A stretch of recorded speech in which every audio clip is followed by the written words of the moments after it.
The member from Nipissing. Thank you, and good morning, Speaker. My question is for the acting Premier.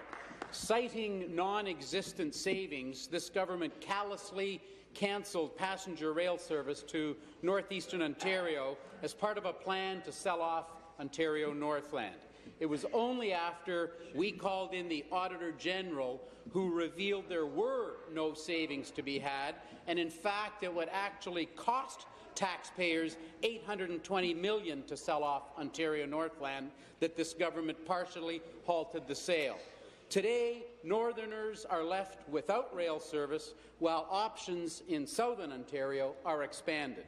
Northerners were rightfully furious with the Liberal decision to cancel the service, fearing job losses and the end of an historic transportation option to and from Toronto for medical and other purposes. Speaker, to the acting Premier, does she agree with the PC plan to bring back passenger rail service to the north?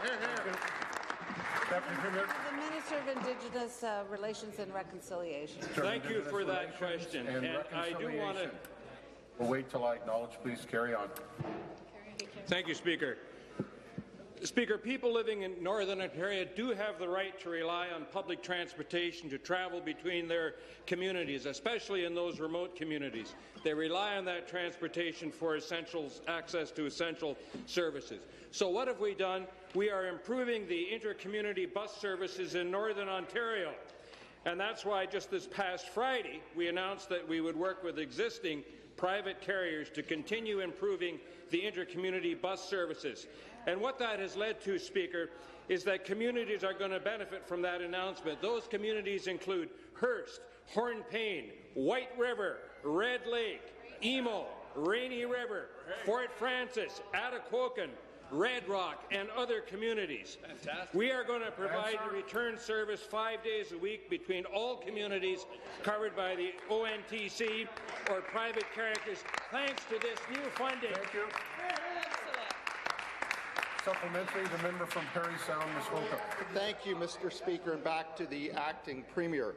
While some Northern Ontarians relied on the train, for remote northern communities, including many First Nations, air travel is the only reliable year-round mode of transportation. This government has shown they do not care about the needs of Northerners in many ways, including when they increased the aviation fuel tax by 148%. As a direct result of this increase, Northerners have seen the cost of everything from food to fuel to personal travel for medical appointments go up.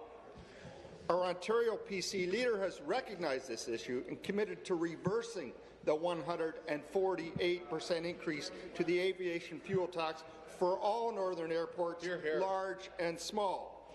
Will the Deputy Premier admit that this increase has created unnecessary hardships for Ontarians living in remote northern communities? Question. And will she agree to reverse this tax for Northern Ontario?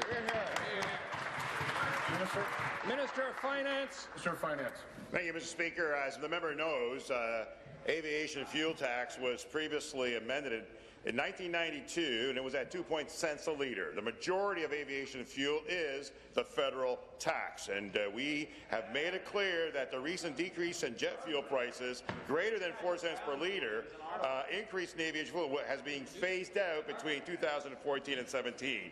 And as we know, what we're trying to do is ensure that we provide support for those municipalities and regions of the north to ensure that they get more funding, which these members on the other side have consistently denied them. We have put forward increased funding for the OMPF and other support systems for the region. The aviation fuel tax is meant to provide even greater revenues for the communities, and the member opposite knows that the majority of that is federal government, and our proportion of that is about 1 cent per litre. Thank you, Mr. Speaker. Final supplementary, the member from Sault Ste. Marie. Thank you, Mr. Speaker. To the acting Premier, investments in Northern Ontario will not be confined simply to bringing back the Northlander or reversing the aviation fuel tax. It's about economic development as well. The Ring of Fire is the single greatest opportunity economically that Northern Ontario has ever seen. It's estimated that it will create 5,500 sustainable jobs and increases of upwards of $2 billion in government revenues. Under the People's Guarantee, Patrick Brown and the PC government will ensure that we are committed to building roads to the Ring of Fire. Since discovered, this government has done nothing but made broken promises and entered into bad faith negotiations with respect to the ring. After 10 years since its discovery, construction of the roads are still not underway. In fact, the Ring of Fire isn't even mentioned in the most recent fall economic statement. So, Mr. Speaker, to the acting Premier, will this government finally admit that any reference they make to the Ring of Fire is nothing more than an election ploy? Sir, Municipal Affairs, Mr. Speaker. The member opposite missed the announcement in August of this year. The Premier was in Thunder Bay with the Minister of Indigenous Relations and Reconciliation, the Minister of Northern Development, Mines, and myself as we made the announcement, followed through on our commitment.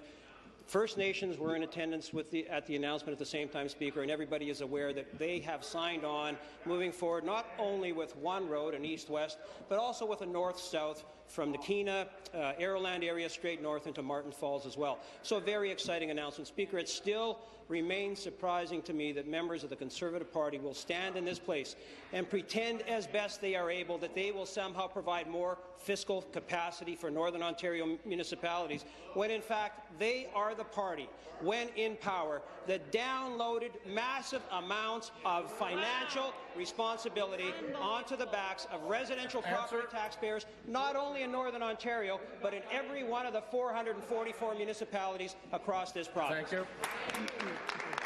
New question.